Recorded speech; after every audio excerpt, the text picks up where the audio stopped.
Good afternoon, campers. How's everybody doing? It's Saturday, 17th of September 2011. So here I am, back in my domain, and we are doing some comic book reviews. Okay, so as you're all aware, beginning of September, end of August, DC relaunched the entire universe of their comic books. So we're pretty much starting from scratch, new slates, new stories. Well, I say new stories, but yeah. Reintroducing the characters that we know and love, not just for the older generation, but obviously for new readers as well. So far, they're doing really well. A lot of first issues have sold out. Second issues are starting to sell out as well. I think even going into third issues as well. Justice League itself not only sold 200,000 copies, but it's actually become the biggest selling comic of this year so far. So that's quite impressive by any standards, to be fair. So what am I going to start off with? I am going to start off with Justice League itself, and this is it. I'll show you the cover. Geoff Johns and Jim Lee collaborating for the first time together. Very, very good. Very awesome introduction. We start off with Batman being chased down by the law, which is not unheard of these days. He's actually chasing after a criminal, and then Green Lantern shows up, and it's quite interesting the way that it starts off, because you've got Green Lantern says it out. He says Batman, and he's like, "You're real," you know. And it's like, Batman, you know, you're real. So it's almost as if Hal didn't expect Batman to actually exist in some ways, but he's got this. You can tell Hal Jordan is like a proper. He's got this whole cocky, arrogant persona about him, but at the same time, because he's Green Lantern, you can see the authority that he brings in with the character as well. But then, like I say, he's overconfident as well in what he does. He keeps telling Batman to, like, you know, stand back. I've got control of this, and he underestimates Bruce Wayne basically. So, which is not a good thing to do. He's actually quite surprised that Batman has no superpowers whatsoever, that he is just a human being, because he says it here. He says, "What are your powers anyway? You can't fly." He says, "No." And then he goes, "Super strength?" "No." He went, "Hold on a second. You're not just some guy in a bat costume, are you?" It's like, "Are you freaking kidding me?" And he's thinking, yes, Hal, I actually am just a guy in a bat costume. But yeah, never underestimate Batman is all I can say. And you've got to love the bit where he takes the ring off Hal as well. Very, very interesting. It was he actually plays Hal really well regarding the ring and how it works in terms of, you know, it needs concentration of willpower. The villain that Batman was chasing after looks like it's got some sort of connection to Darkseid. Then they go chasing after Superman.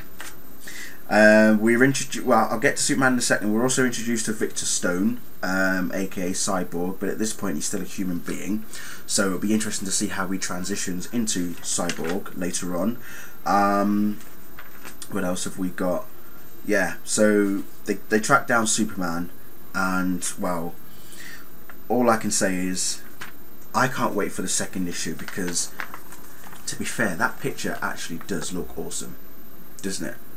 I mean, I know we're whinging that it's going to be Batman against Superman again, and we've all seen what happens when Batman and Superman face off, but this is only purely for the sake of, like, the new readers, people who have not read the comics before and are not too familiar with the characters and their origins and whatnot.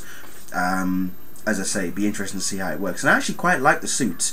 The way that it looks. I'm not too comfortable with the whole armor type thing, because, you know, he's pretty much got, you know, invulnerable skin, so why does he need an armor of some sort? But yeah, as I say, loved it, very good. Jim Lee, Scott Williams, Geoff Johns, bring on number 2. So that's that. Action Comics. Oh dear. I remember when I heard that this was being redone and Grant Morrison was going to be doing the writing and Rags Morales was going to be doing the artwork, and I said to myself, why the jeans? And then Grant basically said in an interview it's because he's going off of what, you know, how Bruce Springsteen looks, and I'm thinking, but Superman is older than Bruce Springsteen. You know, shouldn't you be inspiring? Well, you shouldn't really inspire Superman off someone else, kind of thing. You know, so it kind of got me confused, and I'm thinking, oh, this is not going to turn out too well, things like that. But I tell you what, as I was reading, you had, I mean, if you've read the very, very first Action Comics from 1938, the character of Superman in that comic is pretty much remodeled in this particular issue as well, in that he's, you know, he's very, well, he's pretty much like Batman, forceful, you know, and assertive, and wants to get answers straight away, and, you know, him will do whatever it takes to get the confession out of the bad guy. There are certain nods, as it were, to other aspects of the Superman mythology. In particular, this.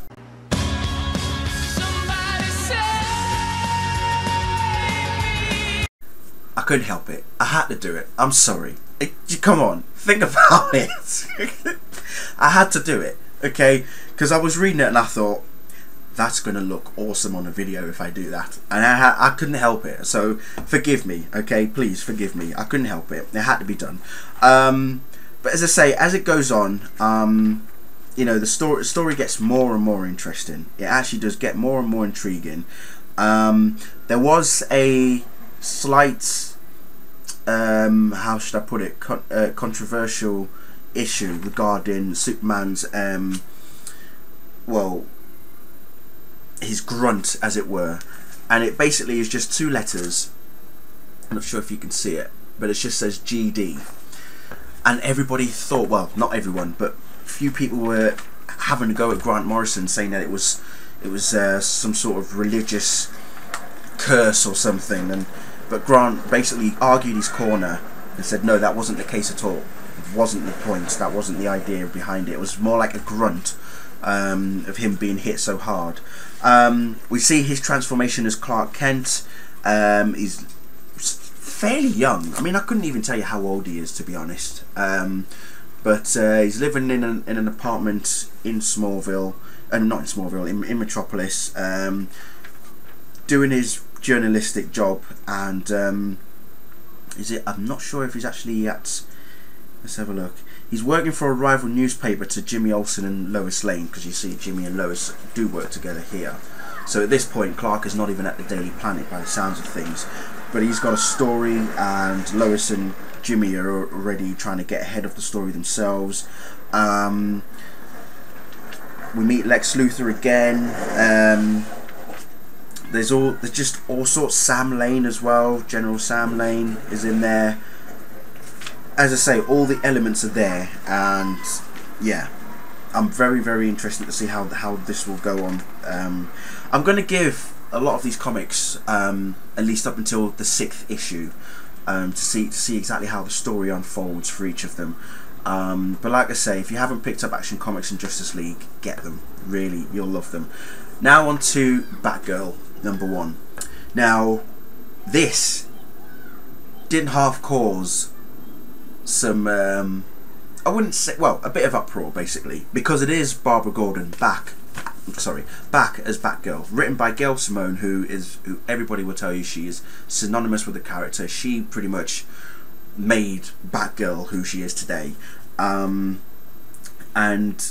again, sold out. This was the first issue, but sold out, and yeah, absolutely fantastic.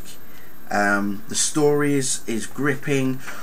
We find out that after she got shot by the Joker, that for 3 years she couldn't feel or move her legs, and apparently a miracle happened. We still haven't yet to find out what that miracle is, but she still has flashbacks of being shot by the Joker. She still feels not totally confident, but she still has, you know, certain qualms with her being Batgirl and being back as Batgirl. You know, can she really do this? Is she up to the task? And by all counts and purposes, she is. She well and truly is up to the task, but the way that it ends, the way that the first issue ends, puts Barbara in a very, very difficult situation. So again, second issue, we'll be looking forward to see how that one goes.